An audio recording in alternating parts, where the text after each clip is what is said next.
João Mário é muito ligado nisso aí, toda vida ele avisa. Ah, muito bem. É porque a principal função da memória é esquecer e não lembrar. Porque se a principal função da memória fosse lembrar, se você lembrasse de tudo que você vive num dia só, uma hora seu HD ia queimar. E aí, pife, você morreria imediatamente. Mas quem não concorda com essa tese, é só ler um conto de Jorge Luiz Borges, escritor argentino, chamado Funes, o Memorioso. Ou seja, o rapaz que lembrava de tudo. Vai no Aristóteles americano, também conhecido como Google, né, e coloque Funes, F-U-N-E-S, vírgula, o Memorioso, de Jorge Luiz Borges, grande autor argentino. Exatamente, exatamente. Funes, vírgula, o Memorioso. Pode colocar aí no Google e é um conto de Borges extraordinário sobre a memória. Fantástico. O imbatível Jorge Luiz Borges. Bom, como dizia eu quando nós estava gravando, ficamos de reiniciar a ideia dos fundamentos do processo penal e com a propositura de irmos à Lei 13.964 de 2019, também conhecida como pacote anticrime, ideia inicialmente, quer dizer, ideia em termos de projeto de lei, de projeto legislativo, de projeto normativo, do então ministro da Justiça, Sua Excelência Sérgio Moro, ex-juiz federal, ex-professor da Universidade Federal do Paraná, hoje advogado. E a Lei 13.964, ela aparece com uma propositura de cumprimento de função que nos parece bastante irrealizável, digamos assim. Walter, o senhor acha que o pacote anticrime faz jus ao nome? Veja, eu não quero fazer provocações, mas do ponto de vista da teoria das linguagens, a própria expressão lei anticrime ou pacote anticrime, ela é paradoxal, né? Porque a lei trata exatamente de crime. Então, como é que ela pode ser anticrime? Porque o crime está previsto na lei. Quem diz o que é crime é a lei. E se esta lei é uma lei que ela, inclusive, provoca reformas de tipos penais, ou seja, ela provoca reformas de estruturas normativas penais ou estruturas tipológicas, como é que ela pode ser uma lei anticrime? Se aquilo que é crime só é crime porque está previsto na lei, à luz, né, do artigo 1º do Código Penal, inciso do artigo 5º, inciso 39 da Constituição. Abre aspas. Não há crime sem lei anterior que o defina, vírgula, não há pena sem prévia cominação legal. Então, o que diz o que é crime não é o crime. O que diz o que é crime é a lei, né? Aliás, essa passagem aqui a qual eu acabo de me referir, ela está citada por Rosmar Rodrigues Alencar no seu curso de processo penal, num debate que nós fizemos num webinário sobre o pacote anticrime, e depois ele disse, Luciano, vou colocar isso no curso de processo penal, disse, fique à vontade. Portanto, o próprio nome pacote anticrime, ele é paradoxal, porque ele trata sobre crime, né? Ele faz reformas tipológicas ali. Se ele faz reformas tipológicas, como é que ele pode ser anticrime? Não há sentido, a própria expressão da lei. E segundo, ela é uma lei que, como eu disse, a propositura que ela esculpe, não existe nenhuma outra lei no planeta. Ou seja, não há nenhuma outra iniciativa legislativa no planeta que proponha reformular o Código Penal, o Código de Processo Penal, a Lei de Execução Penal e uma série de normas especiais ou extravagantes. Ao total, segundo os teóricos aí, são em torno de 16 normas que estariam sofrendo incursões reformistas da Lei 13.964. Isso não existe em nenhuma outra parte do mundo, né? Por quê? porque nos anos 80, infelizmente, já morreu,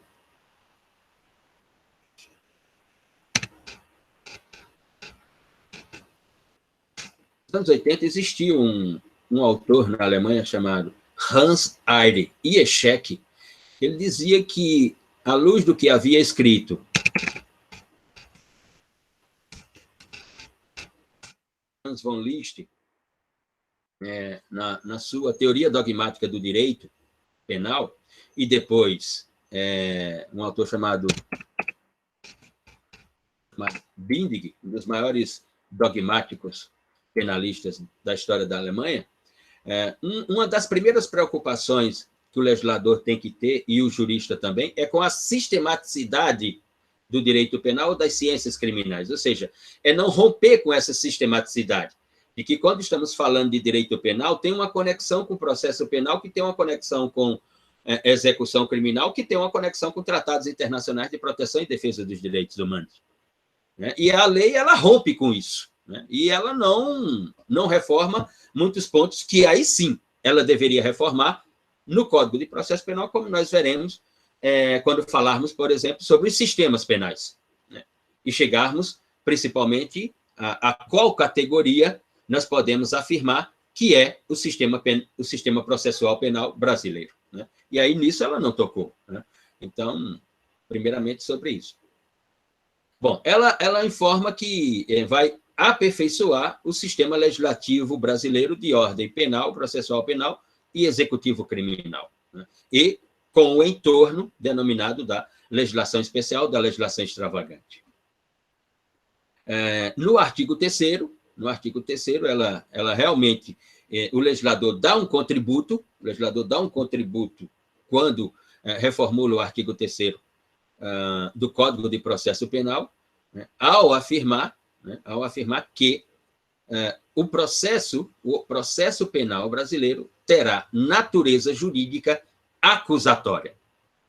Vejam, ao afirmar no artigo 3º que o processo terá natureza jurídica acusatória, inequivocamente, ao contrário, e essa é a nossa posição, ao contrário do que pensam autores como Rosmar Alencar, como Pierre Sotomayor, como Afrânio Silva Jardim, e outros que escreveram e escrevem sobre a Lei 13.964, de que ela não tem ponto positivo algum, interpretamos que esse é um ponto interessante da lei, ao colocar no artigo 3º de que o processo penal brasileiro terá natureza jurídica acusatória. Por quê? Porque isso, pelo menos do ponto de vista formal, do ponto de vista da legalidade, põe fim a uma dialética na doutrina processual penal brasileira, que é aquela de que o processo penal brasileiro ele é um processo penal inquisitivo garantista, que é uma expressão, sinceramente, inacreditável. Ou ele é um processo penal misto. A partir do momento que a Lei 13.964 esculpe no corpo do artigo 3º, que está no Código de Processo Penal, que ele tem natureza acusatória, essa dialética acabou, na nossa interpretação. Esses autores entendem que não. Aurí Lopes Júnior, por exemplo, entende que não. Que nós continuamos com um processo penal inquisitivo, garantista ou misto. Do ponto de vista volto a repetir, do ponto de vista de enunciativo, do que deve ser o processo, eu penso que, do ponto de vista da construção da linguagem do direito processual penal, isso foi positivo e é uma conquista. Vocês leram, por exemplo, pressuponho, que leram o texto do então ministro da Justiça, nos anos 40, Francisco Campos, sobre a publicação e a vigência do Código de Processo Penal, então, naquela época. E, portanto, aquele discurso de Francisco Campos, ele tinha sentido até 2019, do ponto de vista formal. Ele tinha sentido que eu digo no que se refere à natureza jurídica do processo. Não há uma série de outras construções que nós vamos debater aqui. Mas em relação à natureza jurídica do processo. Pode-se notar uma aderência ao sistema inquisitório? Pode, sim, sem dúvida alguma, Jéssica. Não, obviamente, não totalmente, não na sua completude, mas que o processo penal brasileiro, que está no Código de Processo, né, no Decreto 3689 de 41, inequivocamente, ele tem um viés inquisitório, não há o que se discutir. Nós veremos aqui várias passagens, né, de manifestação do magistrado quando elas não deveriam existir, quando elas definitivamente não deveriam existir, se o sistema fosse o sistema acusatório. Só que essa previsão do artigo 3º da Lei 13.964, ela agora, se ela, do ponto de vista de enunciado, ela coloca fim a uma dialética na doutrina brasileira e, portanto, os cursos de processo penal terão que encerrar com isso. Por outro lado, ela vai trazer uma ruptura de sistematicidade que ela terá que se discutir. Se Ieschek, se Franz von Liszt e se Biddingen fossem vivos, diriam a mesma coisa, penso eu. Vou aqui dar só um introito. Se o sistema, quando chegarmos lá em sistemas processuais penais, vamos debater. Se o sistema é de natureza acusatória, o artigo 156 do Código de Processo Penal não poderia existir. O que é que diz o artigo 156 do Código de Processo Penal? Eu vou ler aqui, ipsi. A prova da alegação incumbirá a quem a fizer, sendo, porém, facultada ao juiz de ofício. Como? Num processo de natureza acusatória, facultada ao juiz prova de ofício? E o juiz é parte? O juiz não é o Estado juiz? Sobre ele não recai imparcialidade? Então, um órgão que é imparcial continua com a faculdade de produzir prova? Então, como é que esse processo tem natureza acusatória? Por isso que eu disse, do ponto de vista de enunciado, é uma conquista, mas teria que se prestar atenção na sistematicidade. Quando nós vamos para a sistematicidade, nós notamos que não, digamos assim. Mas vamos para a Lei 13.964. E aí, a Lei 13.964, o legislador da Lei 13.964 traz do artigo 3º a F a previsão do instituto denominado de juiz das garantias, né? Que é primeiramente uma invenção do direito penal português, né? A primeira legislação surge no direito penal português, depois se espalha pela Europa, né? Aqui na América Latina, só o Brasil e Cuba não têm a previsão sobre o juiz das garantias. É verdade que a partir de 2019 o Brasil passa a ter a previsão, mas, como dizia Kelsen, não tem a validez jurídica, né? Porque duas associações de magistrados no Brasil ingressaram no Supremo Tribunal Federal com a ação direta de inconstitucionalidade, requerendo, portanto, a inconstitucionalidade do juiz de garantias. A AMB, a Associação de Magistrados do Brasil, e a AJUF, a Associação dos Juízes Federais.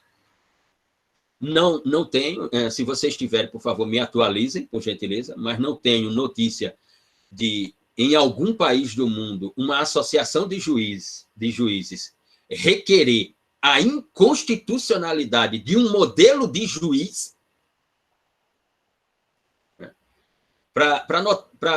só para, digamos aqui, ilustrar, né, só para ilustrar a manifestação de Jéssica Cavalcante aqui. Pode-se notar uma aderência ao sistema inquisitório?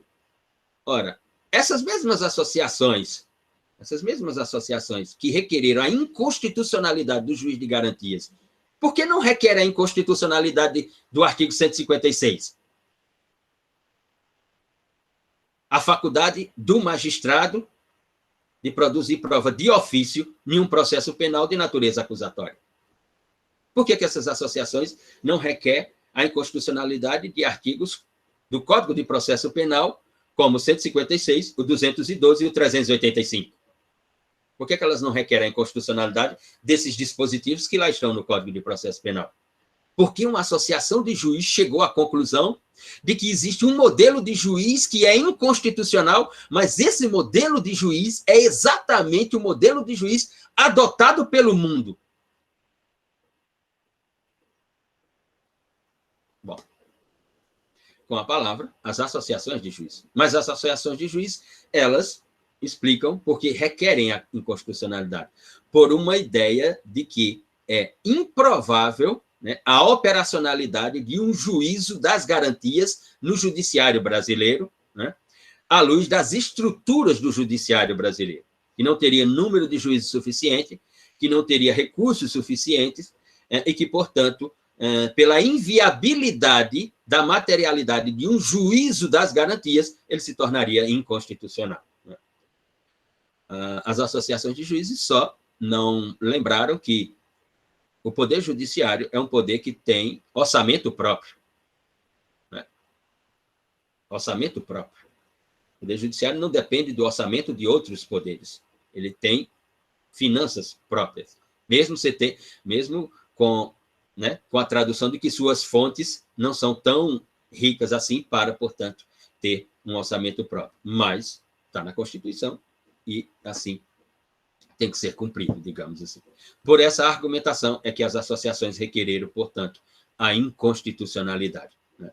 Mas se... E aí, o então presidente do Supremo Tribunal Federal, Dias Toffoli, prolatou uma decisão monocrática em caráter liminar, suspendendo a norma que eu digo é do terceiro A ao F, por 6 meses. Depois, houve a substituição, portanto, na presidência do STF, e assumiu o ministro Fux, e que prolatou uma outra decisão, também, em caráter liminar, estabelecendo tempo indeterminado para a suspensão do artigo 3º A a F. Né? O mesmo juiz, o mesmo ministro, que está lá há 8, 9 meses, com aquele processo do Rio de Janeiro, né, que requer a inconstitucionalidade dos penduricalhos dos juízes, como auxílio moradia, auxílio alimentação, auxílio escola, auxílio compra de livro, auxílio não sei o que lá e tal. Mas esse processo, ele não prolata decisão alguma nesse processo. Bom, e aí vamos para o texto da Lei 13.964, o texto, portanto, votado, sancionado, que chegou a estar em vigência, mas que em seguida, portanto, foi retirado. No artigo 3º-A, o legislador já esculpe, portanto, a natureza jurídica do processo brasileiro, que é uma natureza jurídica acusatória, estabelece a política jurídica de vedação, de iniciativa do juiz na fase de investigação e substituição de autuação probatória do órgão da acusação, ou seja, o juiz das garantias, que está na maior parte dos países do mundo ocidental, ele tem, como já me referi anteriormente, ele tem 2 funções nucleares. A primeira delas, a legalidade da prisão, né, da prisão efetuada pela autoridade de Estado, e a segunda, a garantia ou manutenção dos direitos fundamentais do ser humano livre. Então, essas são 2 funções essenciais do juiz das garantias. Ele tem que observar, primeiramente, essas 2 realidades. Uma realidade, uma que é material, sociológica e jurídica, e a outra que é fundamentalmente jurídica. E depois, no caso da norma brasileira, nós tivemos, portanto, uma expansão das competências do juiz das garantias. No artigo 3º-B, o legislador vai colocar que ele é responsável, como eu disse, pelo controle da legalidade da investigação criminal, pelo controle da legalidade das cautelares, pelo controle da legalidade da flagrância delituosa, assim como das medidas cautelares de natureza pessoal, e vai, obviamente, assegurar, né, e salvaguardar ou garantir, né, os direitos fundamentais ou os direitos do indivíduo. Aqui, mais uma vez, discordo digamos assim, da construção normativa e daquilo que nos cursos de processo penal nós encontramos. De que, por exemplo, um juiz como esse, ele tem a competência de salvaguarda dos direitos individuais ou de garantir os direitos fundamentais. Assim como nós vamos encontrar nas lições dos cursos de processo penal, que o processo penal tem a função que os princípios processuais penais têm a função de garantir os direitos fundamentais e a teoria dos procedimentos. Na nossa interpretação, a palavra não seria garantir, né?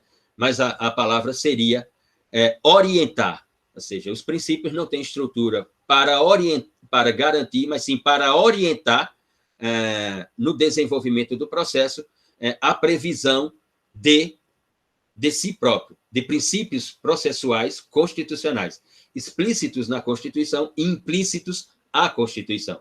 Assim como o juiz das garantias, ele não tem, do ponto de vista da estrutura, como salvaguardar os direitos do indivíduo, porque ele não conduz a investigação, ele é notificado sobre a investigação, ele é notificado sobre a investigação. Muitas vezes a investigação que se inicia e ele é noticiado sobre a investigação e deve ser comunicado sobre a investigação, como diz a norma, mas muitas vezes essa investigação vai para um caminho que os direitos individuais, que os direitos fundamentais são lesionados. Eu diria que ele tem estrutura para reafirmar os direitos individuais, estrutura para reafirmar a força normativa dos direitos fundamentais quando estes negados num processo de investigação criminal, na primeira fase da persecução penal do processo penal brasileiro. Aí ele teria, mas não para salvaguardar, como vou repetir aqui, como leciona George Douglas Price, né? Quem tem o poder de garantir, quem tem o poder de afirmar, quem tem o poder de salvaguardar direitos fundamentais inicialmente, né, é exatamente tanto a polícia ostensiva, né, na autuação, na flagrância delituosa, quanto a polícia científica, no nosso caso a Polícia Civil ou a Polícia Federal, né, nos procedimentos de investigação. Ali é que os direitos são afirmados ou negados. O trabalho de um magistrado não é para salvaguardar, porque ele não tem poder para isso, mas ele tem poder para reafirmar, para resguardar, né, para reconduzir a realidade normativa ou a força normativa de uma previsão sobre direitos fundamentais, nesse sentido.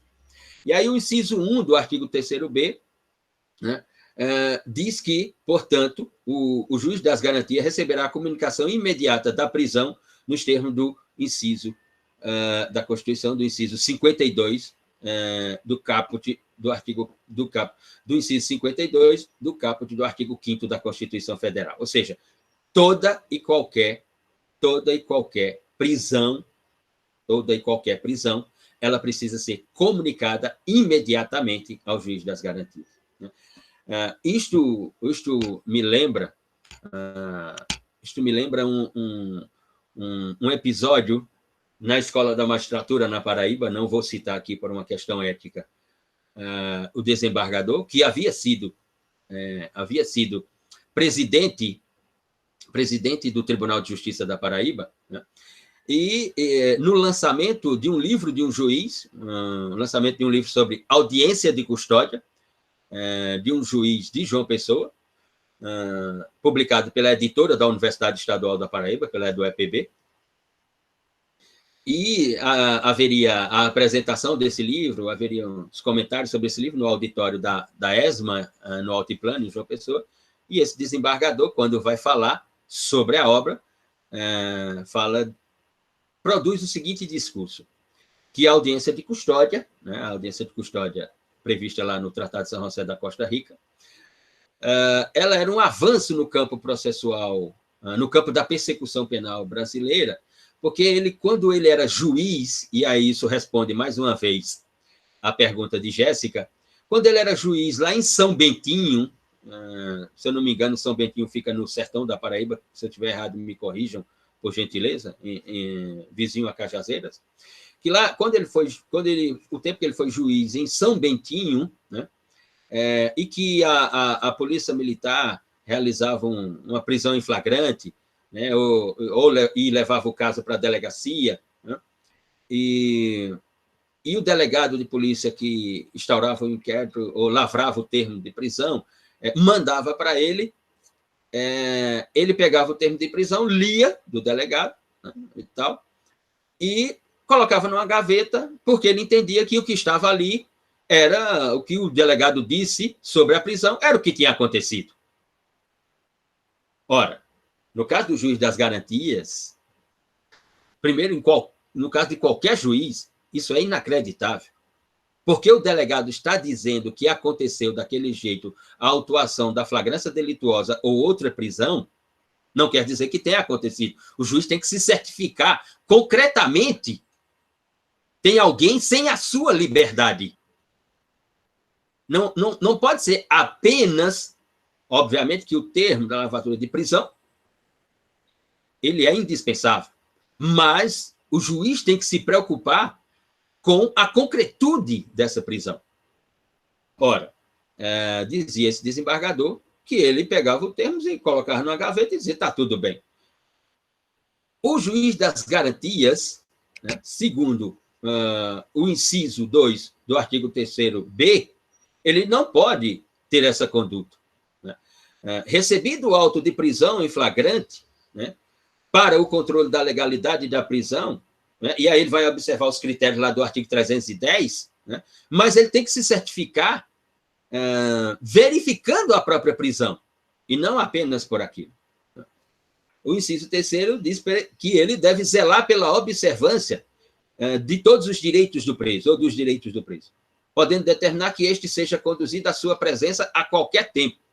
Eu diria que a palavra aqui, podendo não, como ele é juiz das garantias e ele não vai atuar na segunda fase da persecução penal, eu diria que aqui não é podendo, eu diria que aqui ele deve determinar que o preso seja conduzido à sua presença para averiguar a legalidade dessa prisão.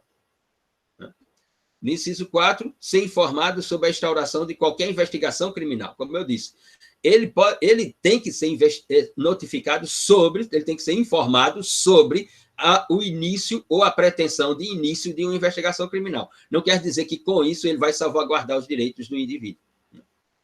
No inciso seguinte, decidir sobre o requerimento da prisão provisória ou outra medida cautelar, observado o disposto no parágrafo 1º deste artigo. Decidir sobre, digamos assim, a relevância sobre a causa, a justa causa, sobre o requerimento da prisão provisória, prevista lá na Lei 7.190, de 83. Muito bem. Também cabe a ele decidir sobre a prorrogação da prisão provisória ou outra medida cautelar, bem como substituir ou revogar a prisão provisória ou outra medida cautelar. No primeiro caso, o exercício do contraditório em audiência pública na forma oral, na forma do dispositivo deste código ou legislação especial pertinente. Também estamos de acordo que ele decida sobre isso. Decidir sobre o requerimento da produção antecipada de provas consideradas urgentes e não repetíveis, assegurando o contraditório, a ampla defesa e a audiência pública. Perfeitamente. A previsão aqui também condiz. Prorrogar o prazo da duração do inquérito, tranquilíssimo. Determinar o trancamento do inquérito policial quando não houver fundamento razoável para... Exatamente. Competência mais do que interessante, competência necessária para o juiz das garantias. Decidir sobre o requerimento de, e isso também, nas alíneas A, B, C e D, interceptação telefônica, e lembrando que interceptação telefônica, e aqui o juiz das garantias ele vai ser relevantíssimo por um dado concreto, a interceptação telefônica, ela surge, né? Ela surge como meio de prova, né? Ela não é uma prova, né? Ela é um meio de prova. Prova é o que esse meio vai apurar, e, portanto, a interceptação telefônica como meio de prova, ela surge né, no campo da criminalidade organizada, ou seja, das organizações criminosas, previstas lá na Lei 12.694 de 2012 e na Lei 12.850 de 2013, mas também utilizadas em criminalidade individual. Mas, fundamentalmente, ela foi imaginada para a criminalidade organizada. Decidir sobre a ideia do afastamento de sigilo fiscal, bancário, dados e telefônico, perfeito. Afastamento, busca e apreensão domiciliar, acesso a informações sigilosas, outros meios de obtenção de prova que restringam direitos fundamentais do investigado, principalmente a linha é de uma competência insubstituível do juiz de garantias, ou do juiz das garantias, como gostam alguns, que é decidir sobre a implementação, a realização ou a obtenção de uma prova que vai restringir direitos fundamentais do investigado. No 12, no inciso 12, a previsão sobre julgar habeas corpus impetrado antes do oferecimento da denúncia. E, no seguinte, determinar a instauração de incidente de insanidade mental, mais do que necessário esse inciso, mais do que necessário para que se não chegue para se decidir sobre isso só lá na segunda fase da persecução penal. Depois decidir sobre o recebimento da denúncia ou queixa nos termos do artigo 399. E aqui está a nossa discordância. Penso que depois de todo esse trabalho,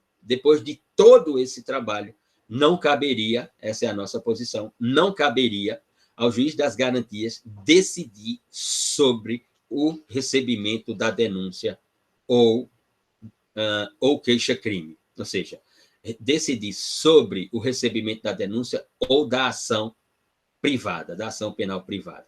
Penso que não caberia ao juiz das garantias, mas ela está prevista no inciso 14 do artigo 3º-B.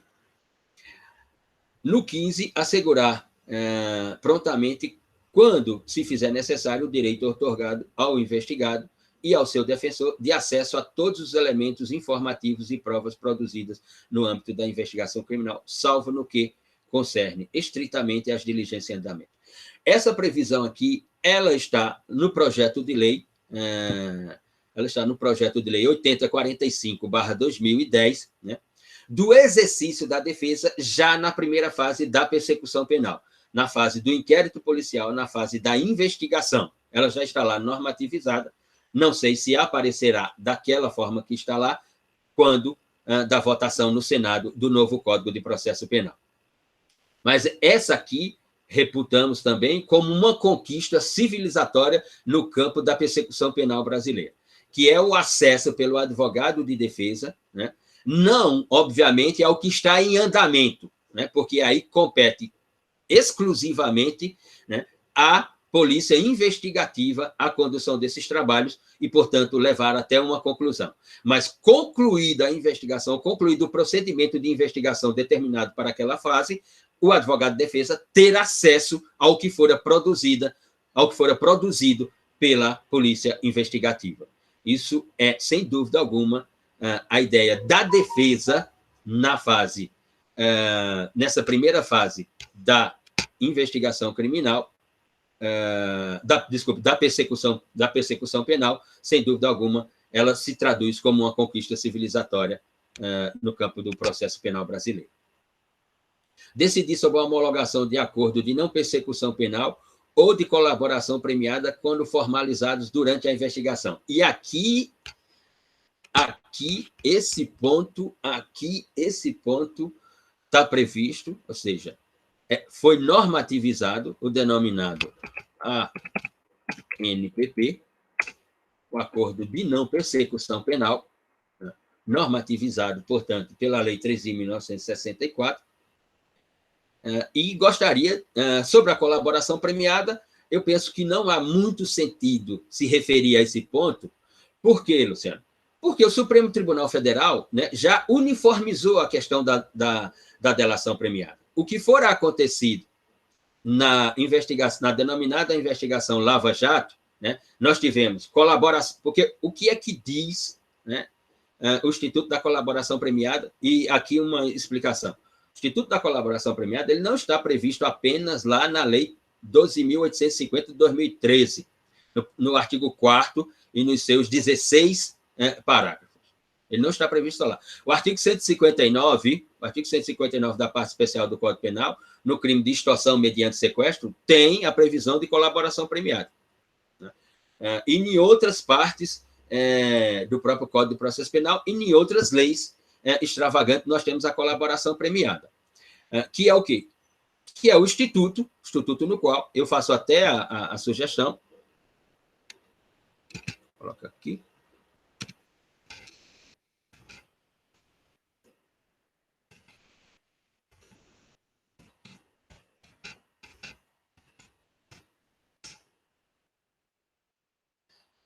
Podem assistir esse filme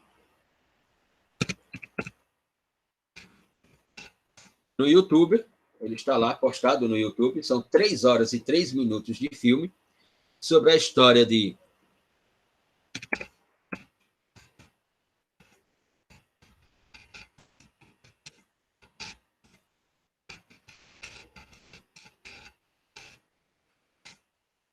a história dos 2 magistrados italianos, Paolo Borsellino e Giovanni Falcone, que foram...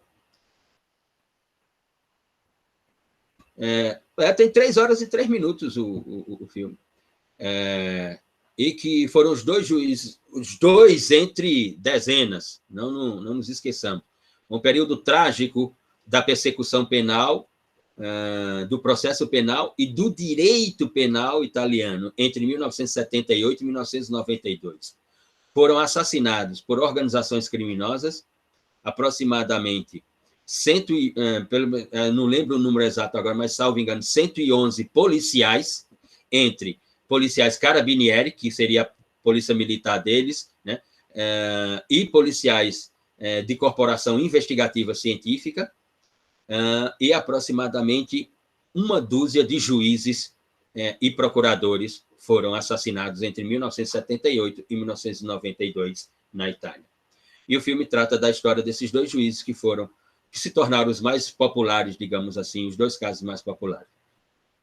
E nesse filme vai mostrar como é que nasce a colaboração premiada no direito italiano, quando Giovanni Falcone requer a produção de uma lei no direito italiano que se criasse uma corporação própria de investigação sobre as organizações criminosas do tipo mafioso. A Itália tem um tipo penal exclusivo chamado associação com a máfia, que nenhum outro ordenamento no mundo tem. As organizações criminosas que a Itália trata são organizações criminosas do tipo mafioso.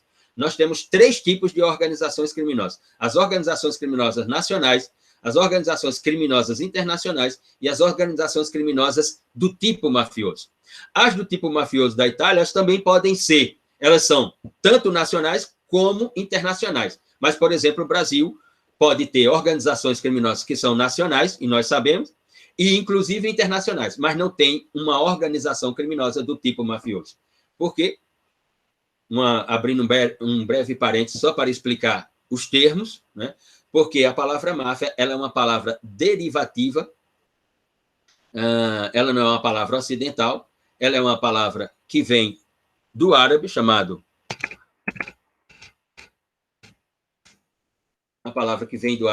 Mahafati.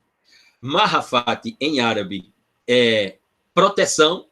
Mahafati, em árabe, é casulo, é imunização. Né? Essa palavra, ela evolui para a palavra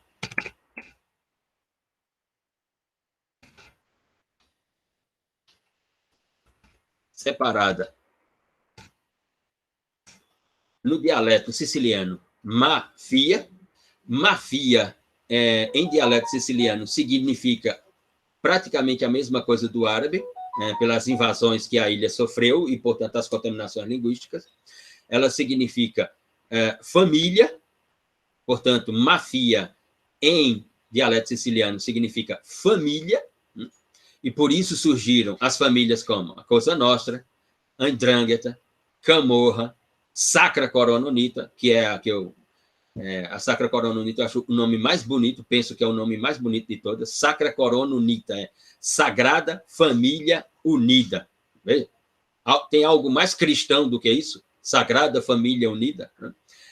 E evolui para o italiano máfia. Máfia é família. Por isso que eles têm um tipo penal denominado de organização criminosa do tipo mafioso, do tipo familiar, que no Brasil não existe. No Brasil, organização criminosa do tipo familiar, nós só temos na política. Na política nós temos várias, né? Mas em outro campo nós não temos.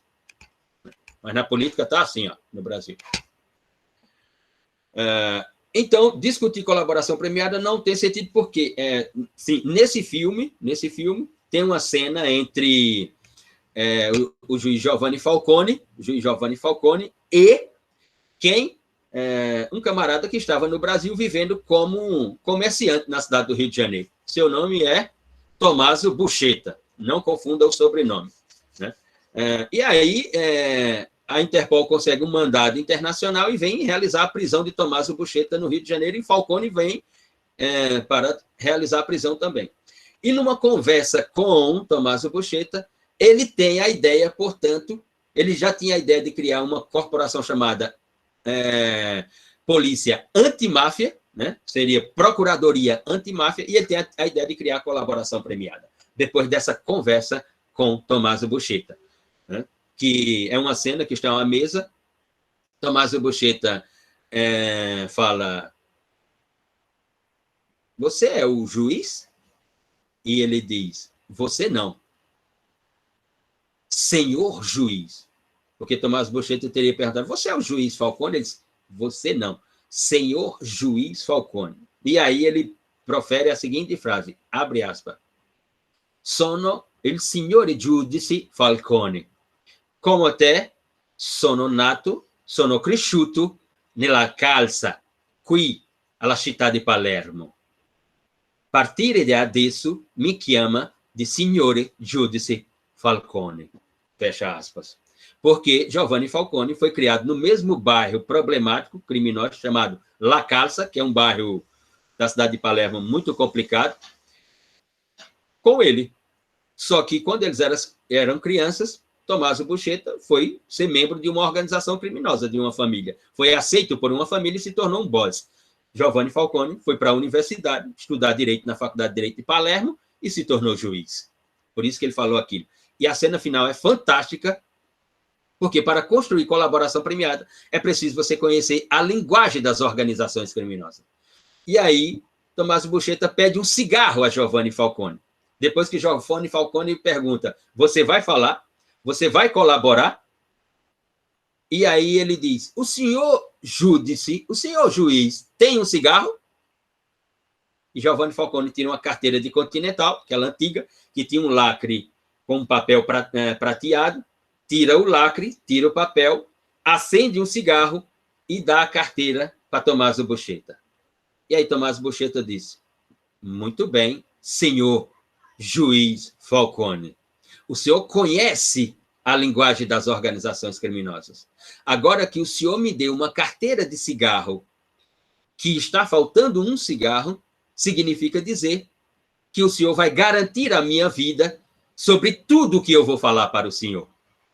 Porque se o senhor tivesse me dado uma carteira de cigarro lacrada, significaria dizer, na linguagem das organizações criminosas, que quando um mafioso recebe uma carteira de cigarro lacrada, é o sinal linguístico de que ele, game over, vai morrer. E aí nasce a lei de colaboração premiada no direito italiano e nasce a Procuradoria Antimáfia. No caso do direito brasileiro, ela está espalhada aí, como eu disse. E o Supremo Tribunal Federal, à luz da investigação da Lava Jato, resolveu a questão. Por que resolveu a questão, Luciano? Porque naquele período da Lava Jato, nós tivemos uma série de delações premiadas em que foge a previsão legal. Por que é colaboração premiada? Porque era alguém que está sendo investigado ou alguém que responde a um processo crime, tem informações relacionadas a outras investigações ou a outros processos crimes e quer colaborar com essas investigações. Então, ele recebe um prêmio. O artigo 4º, deem uma olhada no artigo 4º da Lei 12.850 de 2003. O artigo 4º, portanto, estabelece quais são os prêmios. Os prêmios são de ordem imaterial, porque nós estamos no campo processual. Como os prêmios são de ordem material, quais são os prêmios? Por exemplo, você vai ser condenado a 12 anos de prisão. O Ministério Público vai pedir uma pena abaixo de 8 anos, no acordo de colaboração premiada, vai colocar uma pena abaixo de 8 anos, né, para que você inicie o cumprimento da pena no regime semiaberto. Ora, o Ministério Público pode chegar até o ponto de pedir o perdão judicial para você no acordo de colaboração premiada. Cabe ao juiz tão somente homologar o acordo de colaboração premiada. Quem elabora, quem constrói o acordo de colaboração premiada é a autoridade da investigação criminal, delegado de Polícia Civil, delegado de Polícia Federal, o membro do Ministério Público, que é o titular da ação, e o advogado do investigado, do indiciado ou do réu, que a colaboração premiada pode ser realizada até depois de prolatada a sentença. Então, cabe a esses três personagens. O que é que nós assistimos na investigação da Lava Jato? O juiz fazendo a colaboração premiada. O juiz dizendo como a colaboração premiada tinha que ser. Ora, isso não está na lei. O juiz só tem que dizer, homologo à luz dos critérios do artigo 4º. Ou dizer, não preenche os critérios do artigo 4º, não homologo. Ponto final. Acabou a história. Era nesse sentido, né? E aí o Supremo Tribunal Federal veio, prolata uma decisão e diz assim, colaboração premiada só nesses termos. Ponto. Acabou a história. E assim se deu. Assim se deu. Então, sobre colaboração premiada, não há o que discutir. Mas, lá na Lei 13.964, nós temos a previsão, né, no inciso 17, de o juiz das garantias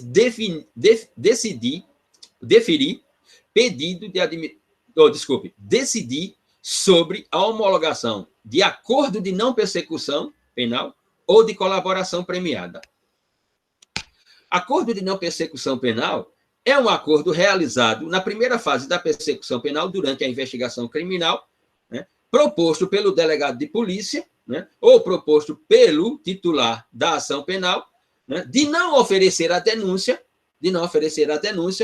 e, portanto, o indiciado, o investigado, né, reconhecer a sua culpabilidade, não responder ao processo, né, fornecer uma série de informações, mas assumindo a culpabilidade através da assinatura desse acordo de não persecução penal, o ANPP. Qual é a observação de vocês sobre essa previsão? Que agora é realidade no processo penal brasileiro, na persecução penal brasileira.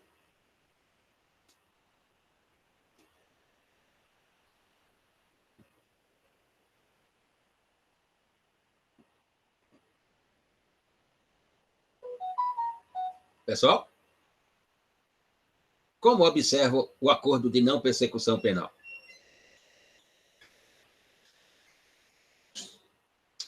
O acusado vai assumir uma culpa sem ter tido um processo. Exatamente, Arthur.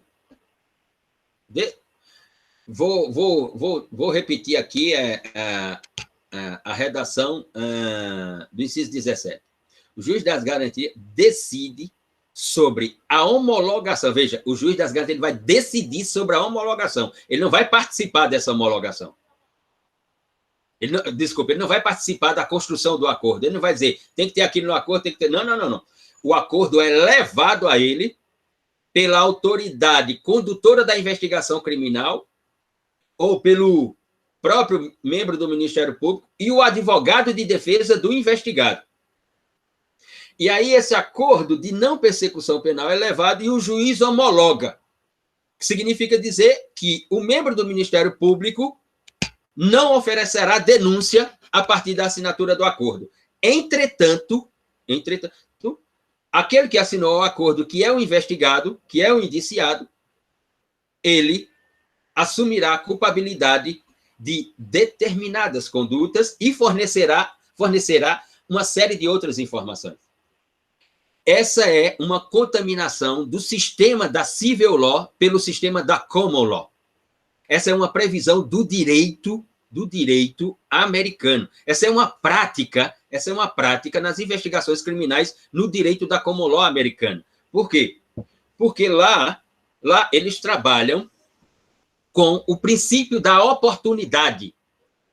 Ou seja, lá eu pratiquei um crime A, mas eu tenho informações sobre pessoas que estão praticando crimes B, ou eu tenho informações sobre uma organização criminosa que está agindo não sei onde.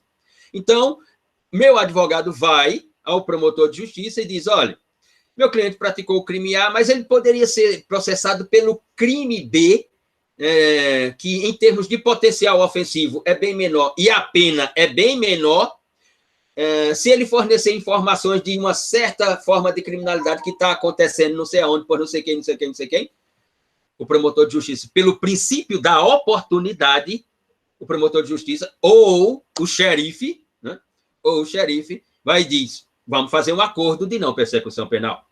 Ele assume a culpabilidade por aqueles delitos, veja, não tem oferecimento de denúncia, não tem processo instaurado, não tem provas apresentadas num processo, né? Não tem sentença penal prolatada e o investigado, o indiciado, assume a culpabilidade por um determinado delito que não fora o delito cometido por ele, mas um delito com uma pena menor.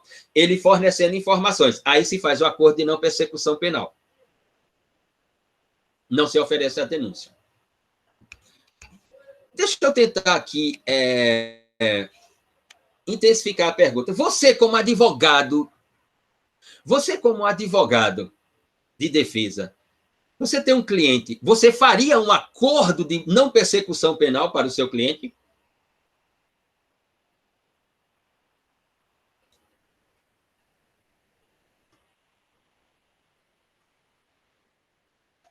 Se o delegado de polícia chega para você, deixa eu tentar problematizar aqui. Senhorita Maria Eduarda, se não for senhorita ou for senhora, me corrija. Senhorita Maria Eduarda Farias, se você fosse advogada de defesa de um cliente, e o delegado de polícia chegasse assim e dissesse assim, doutora Maria Eduarda, eu quero ser o cliente que nós estamos investigando, já produzimos uma série de provas aqui, lembre-se que agora, se já produziu as provas, né, o advogado de defesa tem que ter acesso, porque as diligências já foram concluídas, já foram consumadas. O que o advogado não pode é ter acesso a diligências em andamento, mas a diligências já consumadas, o delegado tem que fazer o quê? Tem que dar acesso, né? Senão você comunica o juiz das garantias e diz, olha, eu tenho que ter acesso, excelência. As diligências já foram realizadas. E aí o delegado vem e propõe a você, doutora Maria Eduarda, um acordo de não persecução penal pelas provas que já produziu, dizendo que não oferecerá denúncia contra o seu cliente se ele assumir a culpabilidade em determinados delitos e fornecer informações. Você faria esse acordo de não persecução penal?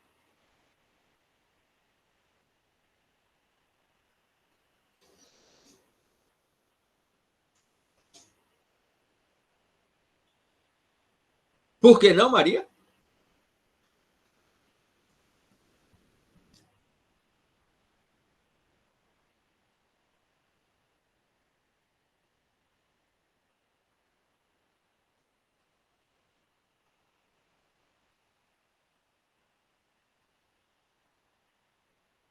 Por que você não faria esse acordo? Qual seria a fundamentação?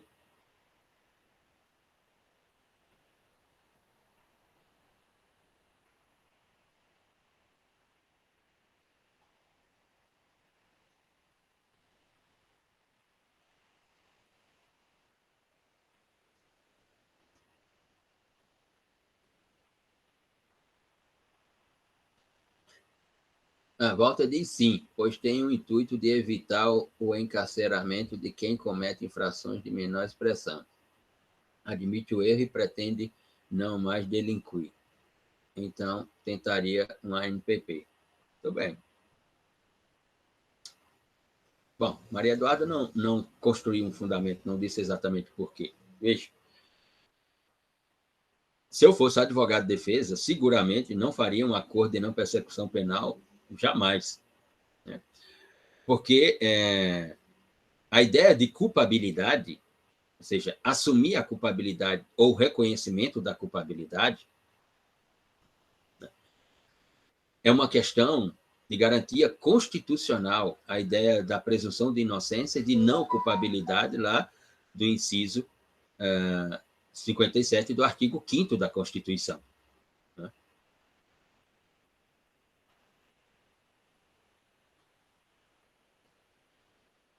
Sim, mas o juizado especial não é acordo de não persecução penal. O juizado especial é transação penal. É transação penal. Não é acordo de não persecução penal. No juizado especial, você não tem que dar informação nenhuma sobre outros crimes que estão sendo praticados, você não tem que ter informação nenhuma. No juizado especial, ainda assim é uma alternativa melhor, meu bem. Sim, mas aqui nós podemos estar falando de outros crimes, não de crimes de menor potencial ofensivo. E no juizado especial tem um processo. Aqui não tem oferecimento da denúncia, aqui não tem recebimento da denúncia, aqui não tem instauração de processo-crime. Aqui tem uma investigação que algumas fases dela já foram concluídas, outras estão para ser concluídas, ou que a investigação já foi dada pela autoridade titular da investigação, pela autoridade judiciária, ela já foi dada por concluída a investigação. E aí vem a proposta do acordo. Melhor um processo com direito a contraditório do que um contrato de adesão. Contrato de adesão já chega o que a gente faz nas redes sociais, né? Com o Facebook, com o Instagram, com o YouTube, com o TikTok, né? E que eles levam todos os nossos dados pessoais e fazem o que querem com eles. Depois fazem o que querem, não. Vendem, transformam em business. Né? Já chega a gente entregar de mão beijada todos os nossos dados pessoais, né, para as grandes corporações privadas de comunicação social. Bom, o núcleo do que está aqui e que a doutrina processual penal brasileira está discutindo, né, é a constitucionalidade do inciso 17 do artigo 3º-B. Ou seja, porque para assumir culpabilidade, ou para se constatar culpabilidade, segundo a Constituição do Estado, né, segundo o inciso 57 do artigo 5º da Constituição, faz-se necessária uma prolação de sentença penal condenatória com trânsito em julgado. E que essa é a posição jurisprudencial do Supremo Tribunal Federal, que reafirmou o preceito constitucional, ou a previsão constitucional. Aqui, no acordo, o investigado, ele assume a culpabilidade. Ou seja, não teria como isso acontecer, de assumir a culpabilidade quando a Constituição diz outra coisa. Mas, enfim, se colocarem aí no YouTube ou no Google, vão encontrar anúncios e anúncios de advogados falando como é positivo, né, o acordo de não persecução penal para seu cliente. Ou seja, já fazendo a propaganda para os clientes que ele tem, já conversar com os clientes que tem, portanto, para tratar sobre a denominada previsão do acordo de não persecução penal. Vamos lá. E no inciso 18, Mariana, pode falar, Mariana.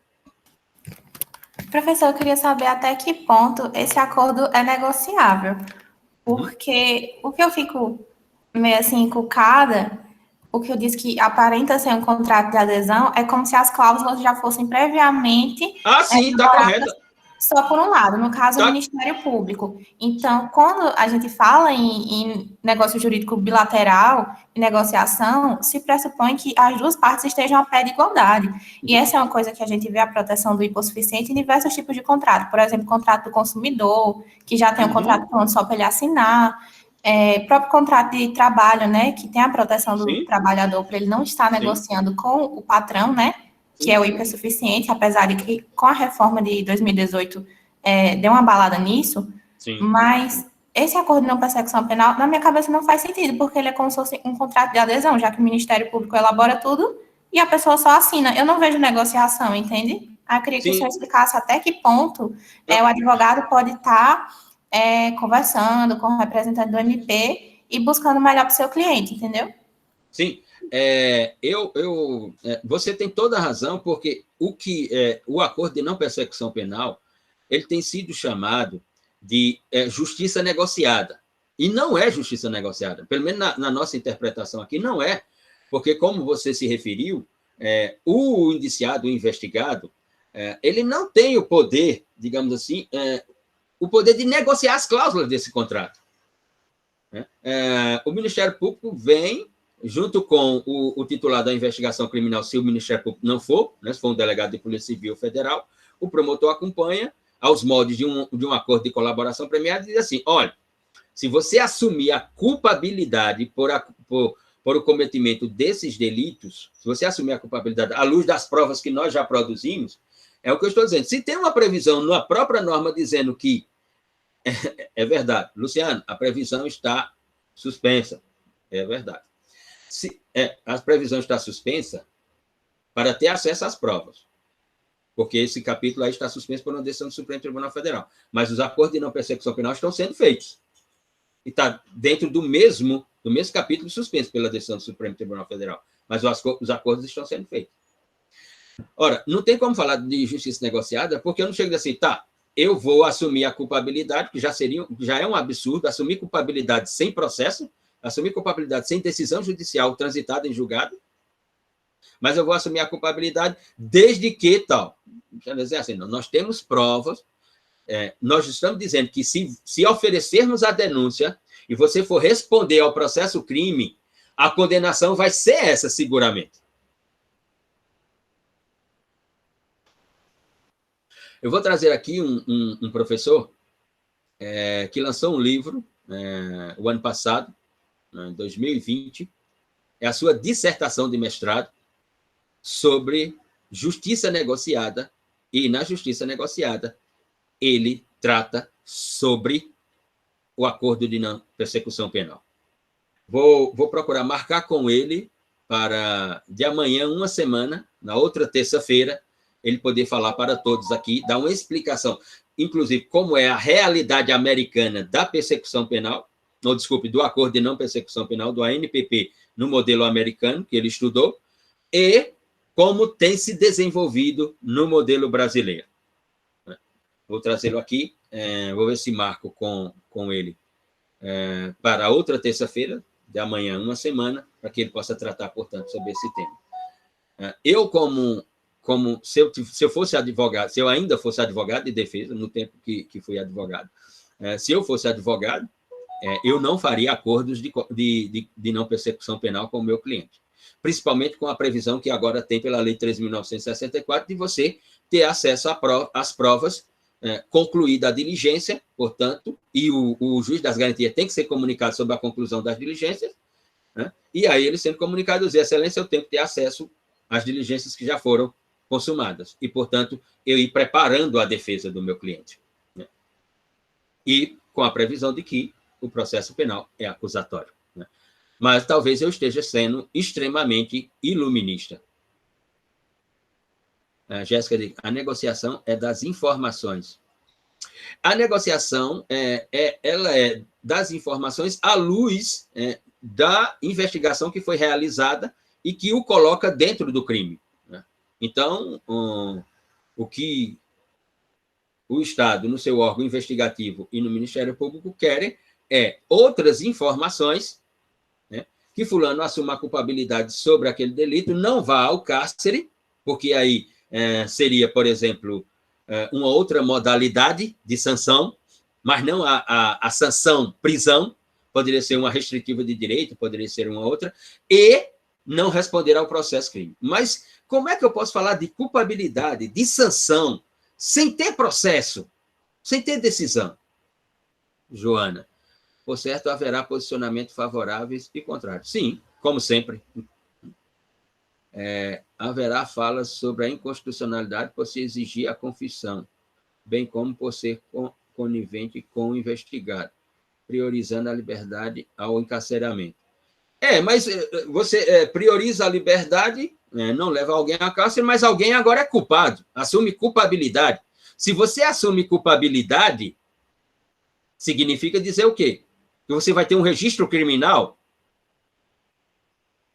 que você vai ter antecedentes. Como é que fica a sua vida civil?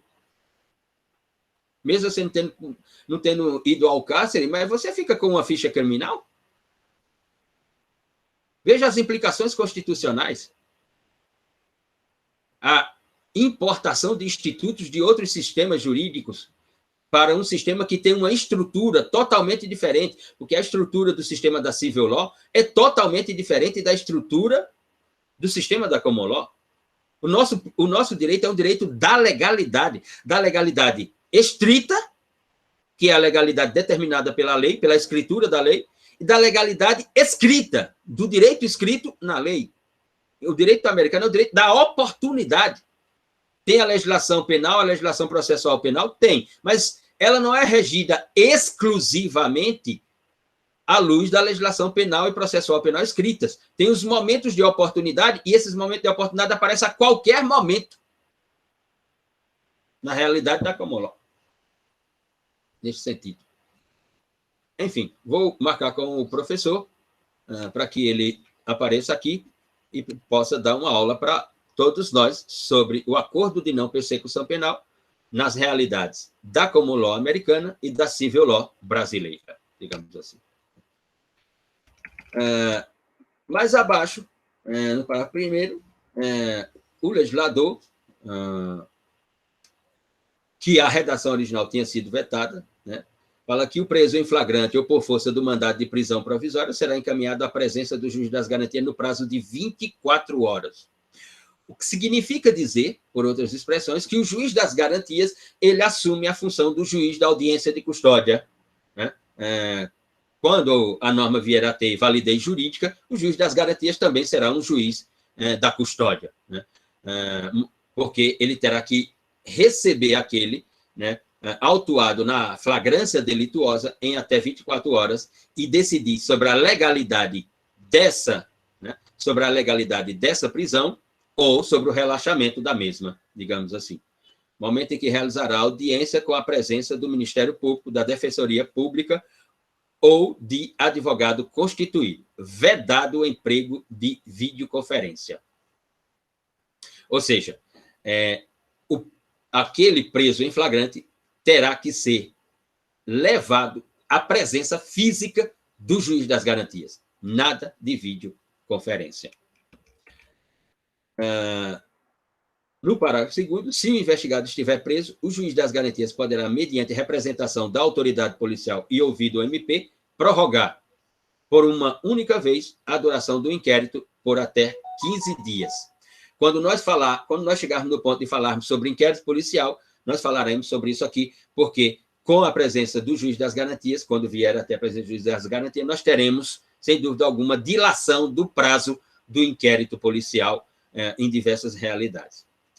No terceiro C, a competência do juiz das garantias para abranger todas as infrações penais, para abranger, e aqui note, a competência do juiz das garantias para abranger todas as infrações penais, exceto as de menor potencial ofensivo. E cessa com o recebimento da denúncia ou queixa na forma do 399. O que significa dizer com o 306? Significa dizer que os acordos de não persecução penal que estão sendo feitos aí, e que quando tiver o juiz das garantias, os acordos de não persecução penal não englobarão as tipologias de menor potencial ofensivo, porque o juiz das garantias não poderá homologar. Recebida a denúncia ou queixa, as questões pendentes serão decididas pelo juiz da instrução. Mais uma vez, volto a dizer, penso que não deveria ser competência dos juízes das garantias recebimento de denúncia ou queixa-crime ou ação penal privada. Não vejo sentido. As decisões proferidas pelo juiz das garantias não vinculam o juiz da instrução e julgamento, né?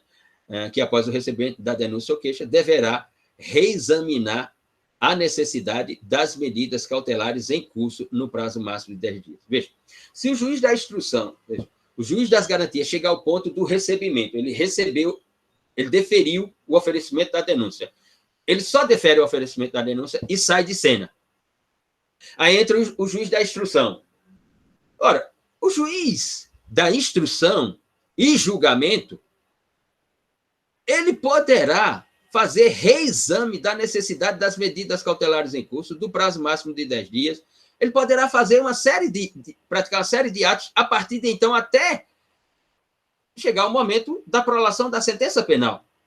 O que significa dizer, pelo menos na minha interpretação, na nossa interpretação, que Ele que deveria receber a denúncia ou queixa-crime, não o juiz das garantias. Ele que deveria receber. É ele que deveria decidir, olha, vou receber, vou deferir, vou indeferir, vou receber, não vou receber. E ponto. Parágrafo terceiro, os autos que compõem as matérias de competência do juiz das garantias ficarão acautelados na secretaria desse juiz, à disposição do Ministério Público, é uma questão puramente procedimental, no parágrafo terceiro. No quarto, fica assegurado às partes o amplo acesso aos autos acautelados na secretaria do juiz das garantias, ou seja, o advogado de defesa terá acesso plenamente. No terceiro D, o juiz que, na fase de investigação, praticar qualquer ato, incluindo nas competências dos artigos 4º e 5º do Código, ficará impedido de funcionar no processo. Muito bem. E o terceiro é, o juiz das garantias será designado conforme as normas da organização judiciária da União, dos Estados e do Distrito Federal, observado critérios objetivos a serem periodicamente divulgados pelo respectivo tribunal. Foi nesse ponto que, portanto, as associações interpretaram da inviabilidade material de um juízo das garantias. E, finalmente, no F, o juiz das garantias deverá assegurar o cumprimento das regras para o tratamento dos presos, impedindo o acordo ou ajuste de qualquer autoridade com o órgão da imprensa para explorar a imagem da pessoa submetida à prisão, sob pena de responsabilidade civil, administrativa e penal. Significa dizer que aquela cobertura da imprensa nas delegacias de polícia civil, entrevistando o autuado em flagrante, filmando o autuado em flagrante, ela tem que se encerrar. Ela tem que se pôr termo naquilo, né? Porque o juiz tem que assegurar, porque a imagem é um direito fundamental de qualquer pessoa. E, para concluir, com o parágrafo único, por meio do regulamento, as autoridades deverão disciplinar em 180 dias o modo pelo qual as informações sobre a realização da prisão e a identidade do preso serão de modo padronizados e respeitada a programação normativa aludida ao caput deste artigo, transmitidas à imprensa, asseguradas a efetividade da precaução penal, o direito à informação e a dignidade da pessoa submetida à prisão. Enfim, terá que se organizar aquilo que nós vimos lá com o fragmento da obra de Carnelucci, As Misérias do Processo Penal. Ou seja, nessas duas últimas previsões, terá que se organizar a ideia da liberdade de imprensa com a ideia dos direitos fundamentais de um autuado em flagrante ou de um indiciado, de um investigado ou de um preso cautelarmente. Ou seja, o que será de difícil conjugação nas delegacias de polícia no Brasil. Não tenho a menor dúvida. Francisco, acho que a lei acaba servindo mais para buscar outros culpados, desmontar a rede e tal. É uma ideia. Mas alguém paga com a ideia de culpabilidade, né? Alguém fica, portanto, submetido à culpabilidade. Bom, passado isso, conforme a grade que colocamos aí, vamos para a ideia dos fundamentos do processo penal, já que vimos quais são as funções do juiz de garantias e a previsão que, por hora, está suspensa. Isabel. O ANPP só é oferecido ao investigado quando já se tem provas contra ele ou na tentativa de que ele confesse algo? Acho que não estou entendendo bem. Não, está entendendo muito bem, sim. Está entendendo muito bem. Bom, o que pode se chamar de prova é o que a polícia judiciária, a polícia científica, a polícia civil, a polícia federal diz que tem. Se ela tem exatamente, não se sabe. Ela em determinados casos concretos, ela é a titular da investigação. Ou aquilo que o promotor de justiça diz que tem contra o investigado, contra o indiciado. Então, eles dizem, olha, nós temos provas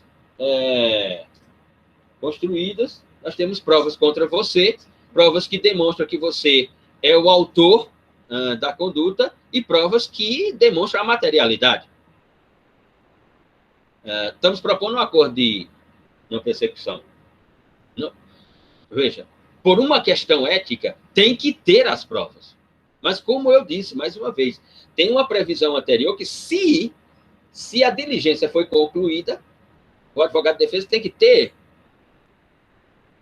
acesso a essas provas produzidas na diligência. Uma questão que é interessantíssima, eu vou deixar para que o Diogo trate isso com vocês, né? Mas o acordo de não persecução penal pode ser feito sem a presença do advogado? Ou ele só pode ser feito com a presença do advogado do investigado, do indiciado? Agora eu estou entendendo o que o senhor está querendo sobre a questão da culpabilidade. Sim, porque a culpabilidade, veja, a teoria do delito, obviamente, está abafado, está ruim, o meu áudio está ruim, melhorou? Veja, a teoria do delito, obviamente que ela é a teoria nuclear do direito penal. Não há direito penal sem haver uma conduta tentada ou consumada que se traduza numa norma como crime ou delito. Ponto. Tranquilo. Mas a culpabilidade ela não faz parte da teoria do delito. Faço a sugestão para todos e todas, pelo Google mesmo, procure artigos, não precisa ir no manual, no curso e tal, vá no Google, veja culpabilidade no pensamento de Hans Felsen.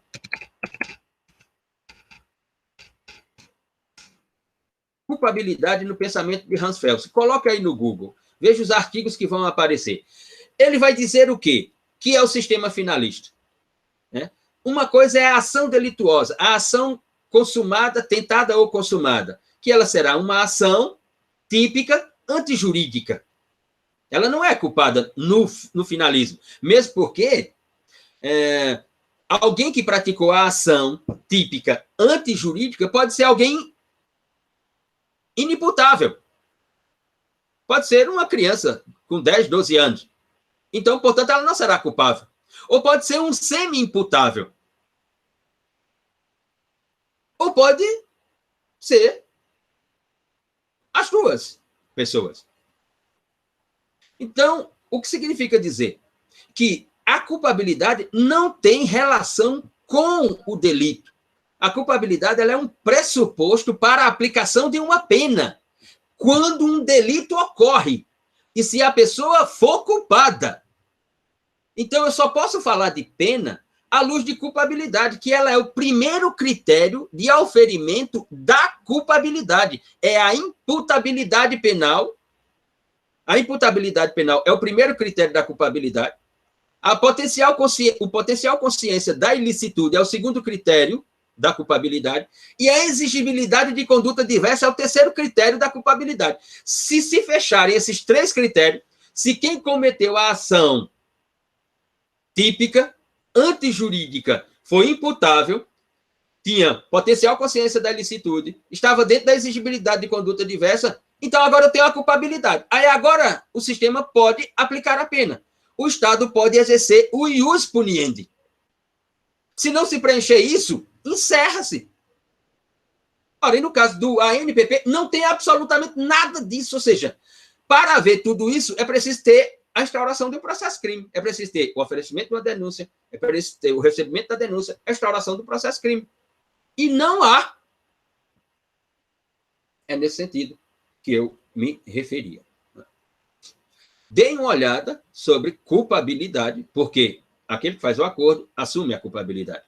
Deem uma olhada, faça aí no Google rapidinho, coloque Hans Felsen, culpabilidade no sistema finalista. E aí faça uma leitura rápida, deve ser não mais do que 3 páginas, 3, 4 páginas sobre isso nos artigos de periódicos publicados em diversos portais, como o Conju e outros, etc. Muito bem. Vamos para os fundamentos do processo penal. Ora, fundamento. Primeira questão é, o que é fundamento? Fundamentos são aquelas fenomenologias que portam legalidade ao processo penal. Não é legitimidade, mas legalidade. Ou seja, fundamentos, são motivações, são fenomenologias previstas, né, normativamente falando, que concebem legalidade àquilo que nós vamos chamar de direito processual penal, ou que vamos chamar aqui de processo penal, do Instituto do Processo Penal. Então, os fundamentos nós vamos encontrá-los, né, na ideia do direito processual penal brasileiro. Os fundamentos nós vamos encontrá-los inicialmente, os primeiros fundamentos que dão legalidade ao processo penal brasileiro, nós vamos encontrá-los no Instituto das Fontes. E aí vem a pergunta: o que é fonte? O que é que você interpreta como fonte? O que é fonte do processo penal? Quais são as fontes do processo penal? Primeiro, o que é? O que é que eu posso chamar de fonte do processo penal?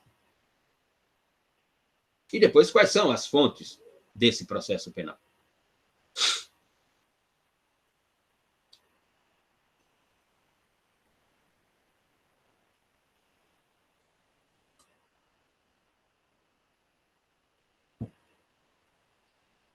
Sim, sim, é o que concebe o surgimento de legalidade de um processo, né? Ou seja, fonte aqui seria o originário, ou seja, existe um processo penal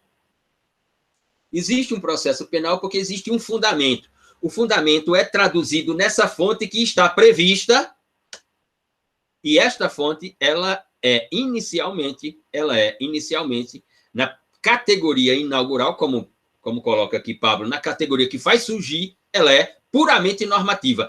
E puramente normativa constitucional, e não infraconstitucional.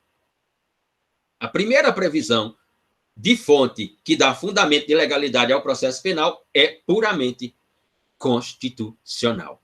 Puramente constitucional. Então, vamos iniciar exatamente pela ideia do conceito de fonte. O que é fonte?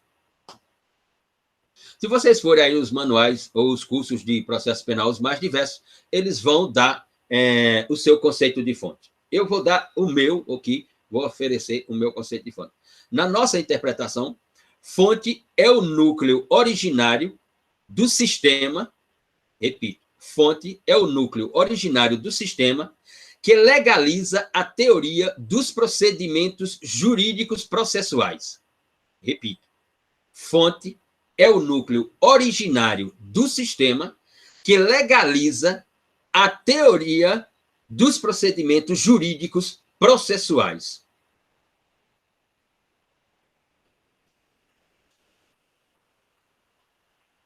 Que condiciona a prolação da sentença absolutória ou condenatória. Que condiciona a prolação da sentença absolutória ou condenatória. Se não houvesse uma fonte originária constitucional que se traduzisse como um fundamento de legalidade do processo, não poderia haver uma decisão. Não poderia haver uma decisão. Seja ela absolutória ou condenatória, não haveria decisão. Só que antes de chegar à decisão, essas fontes, elas vão legitimar, elas vão, portanto, legalizar a teoria dos procedimentos. E legalizar aqui a teoria dos procedimentos desde o primeiro momento investigativo até a segunda fase da persecução penal, interpretada como o processo penal propriamente dito. Ou seja, a investigação criminal como primeira fase da persecução e o processo como segunda fase, portanto, a completude da persecução penal brasileira. Seria nesse sentido. Então, fonte, para nós, é o núcleo originário do sistema que legaliza a teoria dos procedimentos jurídicos processuais e condiciona a prolação de uma sentença, seja ela absolutória ou condenatória. Isso é fonte. Só que a própria Constituição, né, trata as fontes como fontes materiais e fontes formais. Né?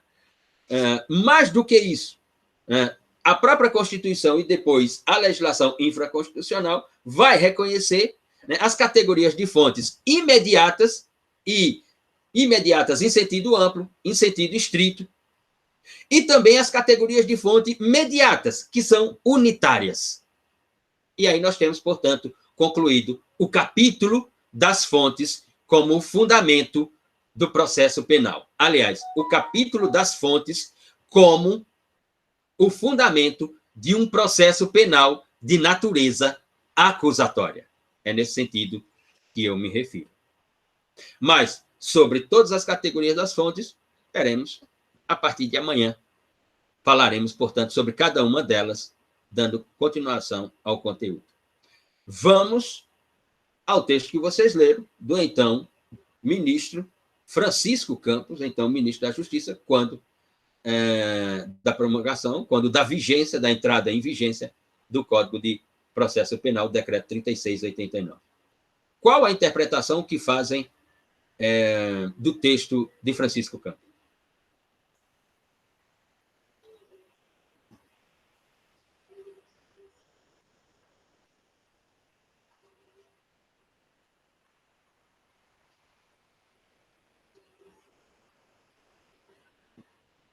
Quando ler o texto, o que provocou cognitivamente em vocês?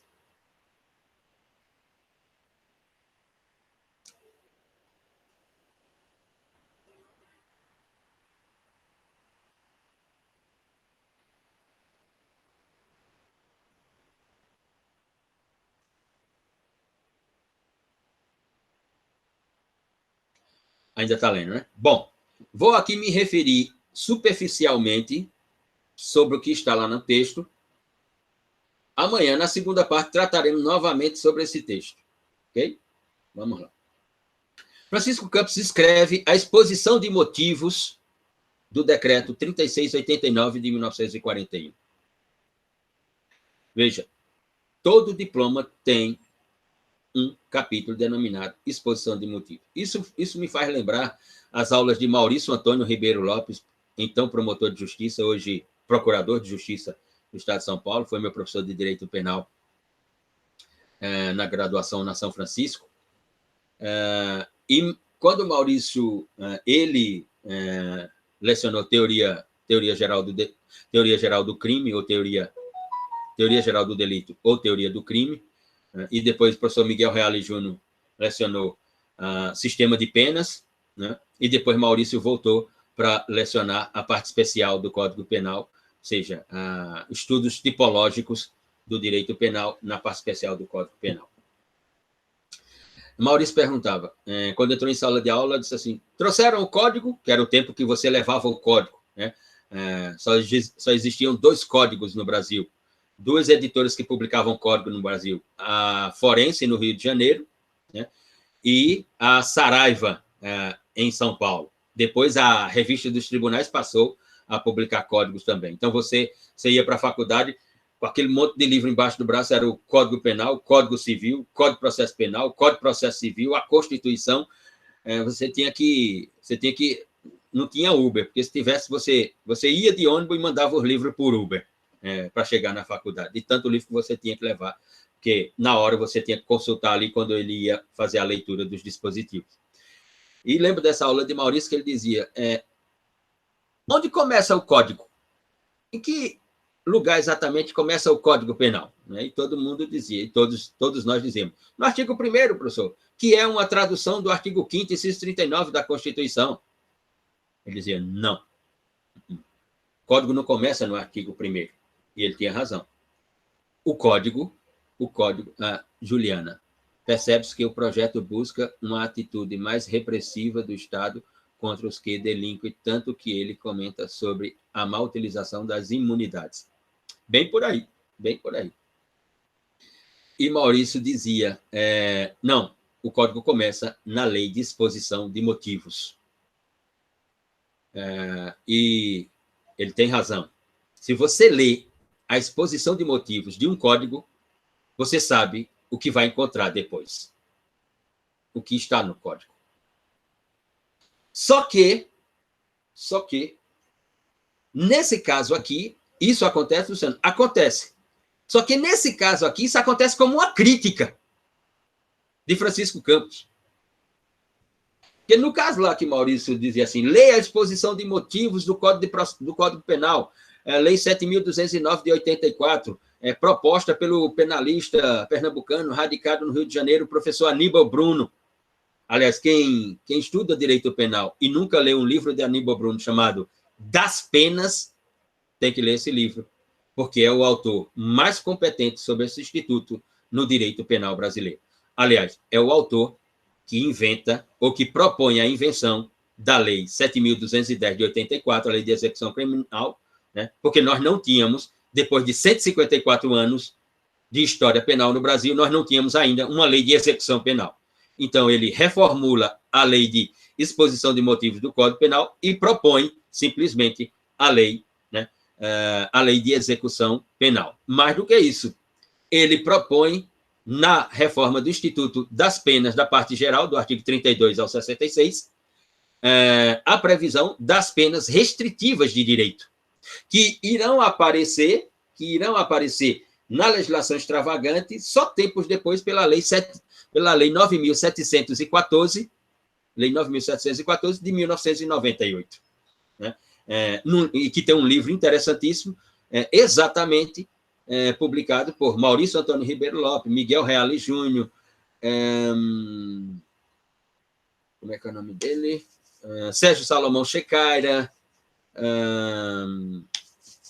mas morreu recentemente, penalista brasileiro morreu, né? Luiz Flávio Gomes, etc. Todo esse pessoal.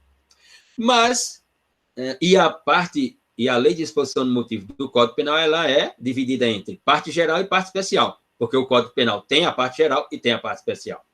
Quem nunca leu, leia. Na exposição de motivos do Decreto 3689 de 1941, né, Francisco Campos faz uma exposição de motivos, ele escreve uma exposição de motivos sobre o Código, descendo a lenha no Código, né, negando o processo civilizatório, digamos assim. Porque ele começa por afirmar, né, começa por dizer que o Código de Processo Penal que estava nascendo, Decreto 3689, era um extenso catálogo de garantias e favores ao delinquente. Está no texto. Repito, o Código de Processo Penal seria um extenso catálogo de garantias e favores ao delinquente. Qual é o problema de ser garantias? Favor, eu não conheço nenhum no Código de Processo Penal. Garantias, eu conheço algumas. E qual é o problema de haver garantias se o Estado é o Estado de Direito? Naquela época, 1941. Hoje é o Estado constitucional de direito. Qual é o problema de ser um diploma de garantias a quem cometeu crimes? Se quem não cometeu crimes necessita de garantias, imagine quem cometeu.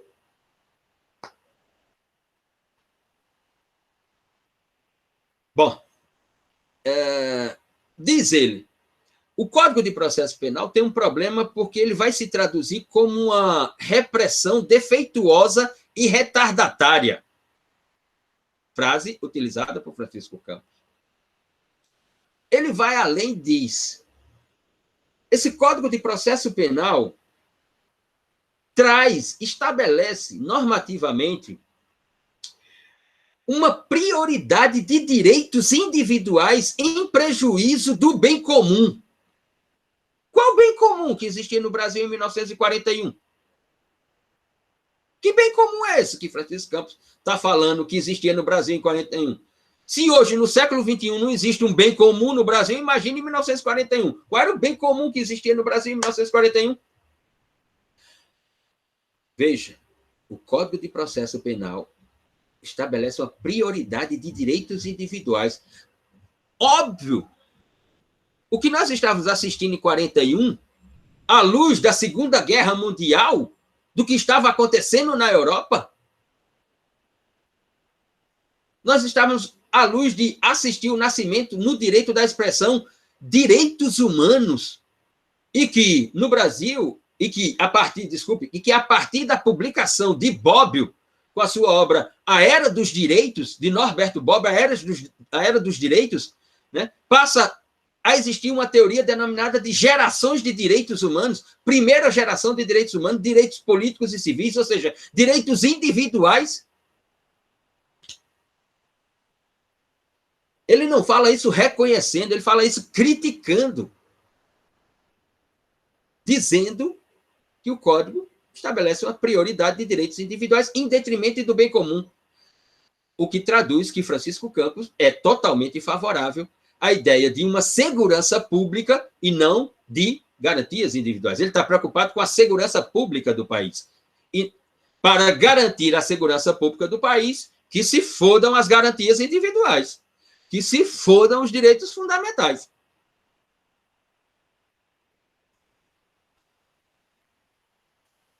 Porque ele vai dizer que há um excesso da ideia, no Código de Processo Penal, há um excesso da ideia do indúbio pro réu. Excesso da ideia de indúbio pro réu. E que deveria haver uma restrição, ou seja, deveria haver a garantia do bem comum, deveria haver uma restrição do indúbio pro réu, deveria haver uma ampliação da flagrância delituosa, ou seja, deveria haver uma expansão, uma ampliação da interpretação do que seria flagrante delito. E mais, e há um sonho, né, de Francisco Campos, que inequivocamente foi realizado, e nos últimos 6 anos nesse país tem sido a prática, que é a utilização da prisão preventiva, que é a utilização das prisões cautelares, que deveria haver uma utilização maior das prisões cautelares, especificamente a prisão preventiva. Nisso, o seu desejo se realizou. Não há dúvida. Né? Não há dúvida alguma. E que, portanto, prisão preventiva, né, como faculdade do juiz, imposta pelo juiz, ela deveria ser ampliada, ela deveria ser estendida. Essas expressões são, portanto, uma interpretação primeira, né, bem inicial, do texto de Francisco Campos. Do seu texto sobre, ou seu texto que traduz a exposição de motivos do Decreto 3689 de 1941, que nós estamos aqui inicialmente estudando.